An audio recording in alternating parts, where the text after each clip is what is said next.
Hello and welcome to PA117 week 9. We are almost done with this class, and this is actually your last week of studying for before your midterm is next week.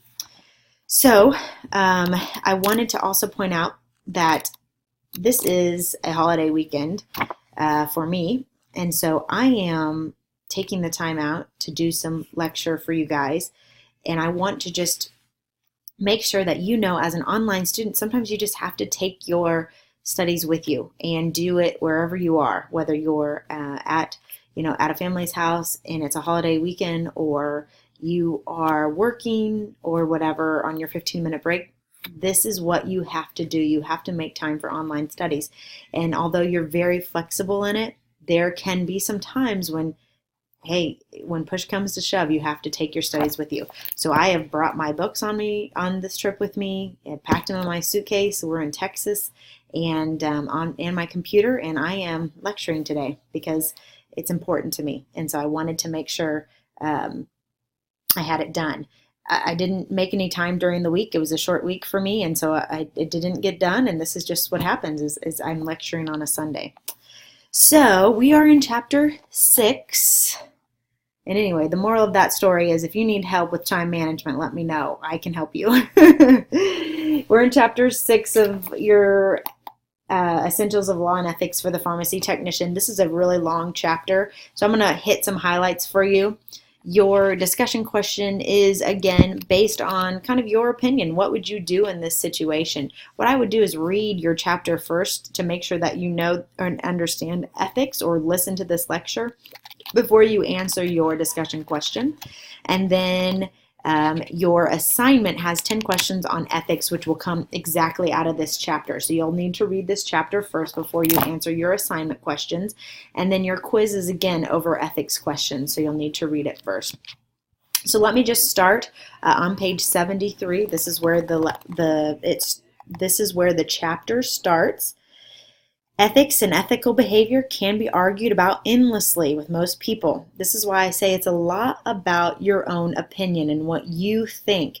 And I think that that's what makes the discussion so interesting, is you get to share what would I do in this situation because what I have learned or what I know is right and wrong. Making the point that ethics come down to doing what you think is right based on your own experience, attitude, and judgment.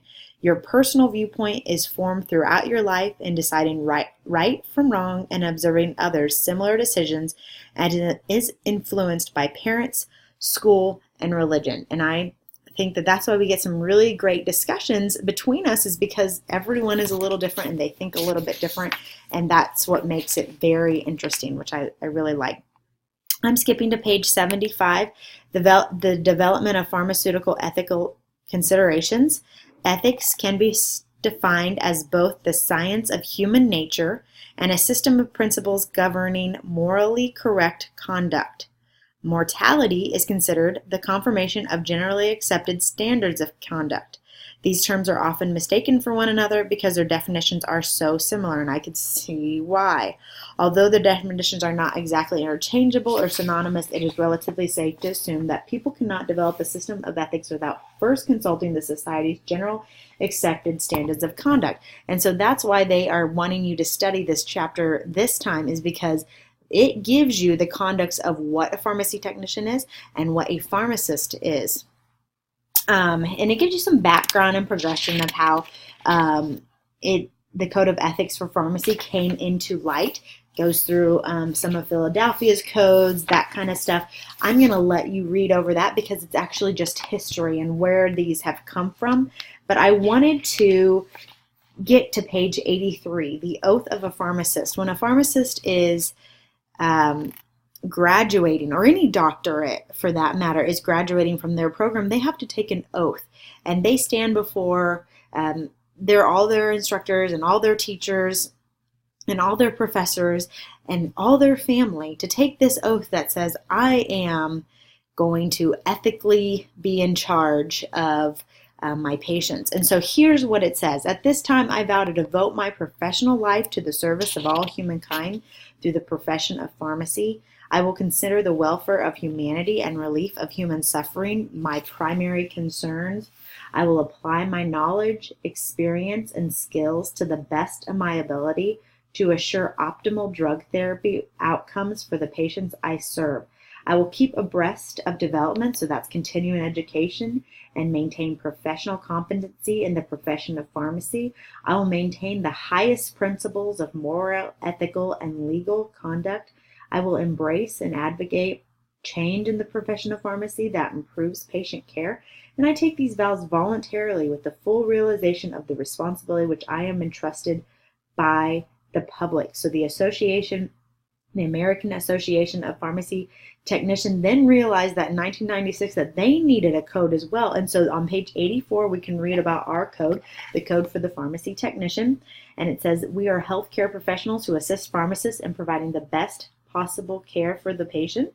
The principles of this code, which apply to pharmacy technicians working in any and all settings, are based on the application and support of moral obligations that guide the pharmacy profession in relations with patients, healthcare professionals, and society. So let me just read a little bit about that ethical. A pharmacy technician's first consideration is to ensure the health and safety of the patient and to use knowledge and skills to the best of his or her ability in serving others. A pharmacy technician supports and promotes honesty and integrity in the profession, which includes a duty to observe the law, maintain the highest moral and ethical conduct at all times, and uphold the ethical principles of the profession. A pharmacy technician assists and supports the pharmacist in safe and cost-effective distribution of health services and healthcare resources. A pharmacy technician respects and values the ability of pharmacists, colleagues, and other health professionals. Respects and values. Make sure that we remember that when maybe sometimes the doctor has called and chewed us out for something, we still need to respect them. A pharmacy technician maintains competency, so we're also doing continuing education. A pharmacy technician respects and supports the patient's individuality and confidentiality, talking about HIPAA here. Pharmacy technician respects the confidentiality of patient records. That's also HIPAA. Pharmacy technician never assist in the dispensing, promoting, or distribution of medication or medical devices that are not of good quality or do not meet the standards required by law. And we have learned that in the past chapters about what is a good standard of medication, how long can a medication be stored, that kind of stuff. A pharmacy technician associates with and engages in the support of organizations that promote the profession of pharmacy through the use and enhancement of pharmacy technicians. So as you can see, and as it goes on to, it talks about how pharmacy is such a respected tradition that most people, most patients know that we are the most trusted profession by the American people. They will go to us sometimes first before they go to their doctor just to ask some questions about their medication. And so I think that's really awesome. And so it is our pledge that we say we are going to hold that to a very high standard, and so that they still trust us. I'm running out of time, but I wanted to point out there are different pharmacy-related relationships between personnel, between provider and pharmacy personnel, between pharmacy personnel and then the patient. What kind of relationship does that look like? There's a question on your quiz about that. And then going into just a little bit about patient rights, and then the American Hospital Association patient care. And this chapter actually ends on page 96. They go into some cases about ethics that you don't have to answer. So they've done that. If you want to look over those cases, you sure can, but some of your assignment is that, and some of your quiz is that, so you don't have to worry too much about it. I think the ethics of the emergency contraceptive, this is a really high discussion right now. It is not our discussion question this week, but this is something you need to read about, how a pharmacy employee may hold political or moral beliefs against this emergency contraceptive, and some have been put out of jobs because of it. So just read a little bit of background about that if you don't know too much about it. And then your discussion question is really talking about maintenance medications, and what if a patient was out of their medication and it was a heart medication or a seizure medication.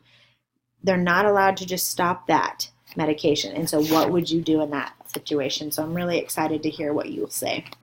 All right, well, I hope you guys have a great week 9. Do not forget to take your week 9 survey, which means you'll get 10 extra credit points. If you'll email me and let me know that you've done that, I'll add that to your grade. And then next week we'll talk about midterm review. Talk with you soon. Bye-bye.